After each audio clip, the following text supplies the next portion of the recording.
Hi, friend. This is from the parents of this country. When children use abusive languages or talk wrong on the elders, we tell them, warn them not to do it, and we ask them to learn a lesson and don't do it again. But we don't, put criminal cases and police cases and harass them.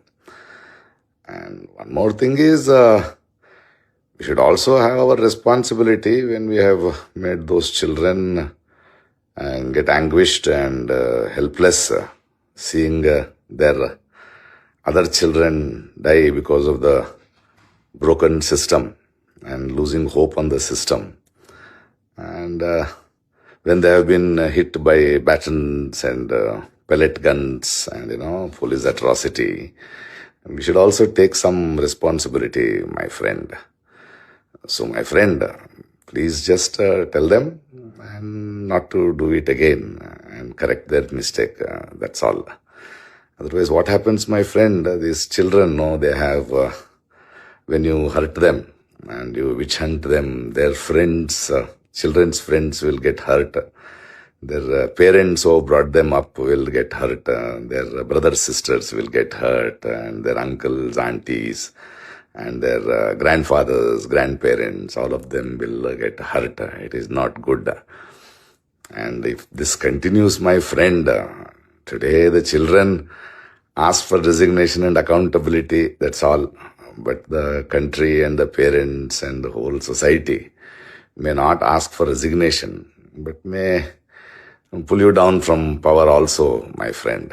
So please, my friend, be kind to children. They're children, our children. Don't spoil their careers and lives and don't put them back into trauma, my friend. That's all, my friend. A request, just asking. Thank you. Hi friends, आज तो मन करता है बस आपसे ही बातें करूं। जंतर मंतर पर जो कुछ भी हुआ देश और दुनिया ने देखा है। कुछ शरारती बच्चों ने भद्दी भद्दी गालियां बोली। किसी भी सभ्य समाज को शोभा न दे ऐसे शब्दों का प्रयोग किया गया। मुझे तो गालियां दी गई, मेरी स्वर्गीय माता को भी गालियां दी गई। न जाने कितना भद्दा स्वरूप था।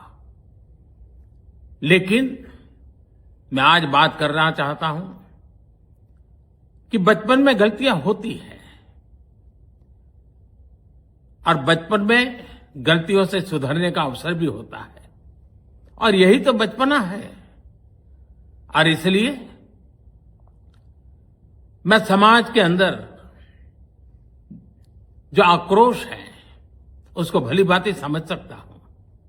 एक कल्चरल शॉक है कि हमारी बेटियां इस प्रकार की भाषा कैसे बोल सकती हैं। लेकिन समय है इन बच्चों को गले लगा करके राह दिखाने का। एक गुमराह बच्चे हैं, उनको राह दिखाना हमारा काम है। उनको सजा देना, अदालतों के चक्कर कटवाना, समाज में उनको प्रताड़ित करना, इससे हम परिस्थितियां नहीं बदल पाएंगे। मैं उन्हें माफ करना चाहता हूं। समाज भी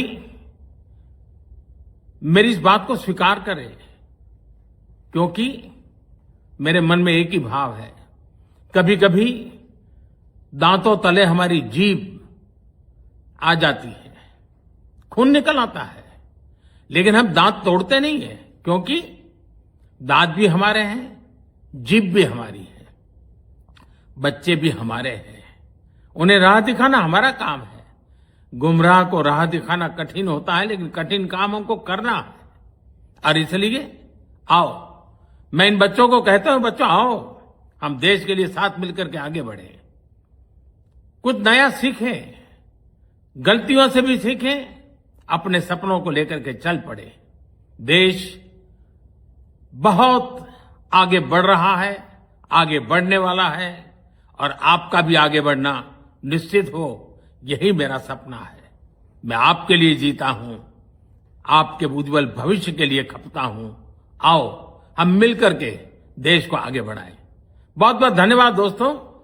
बस आओ गलतियों से सीखो आगे बढ़ो।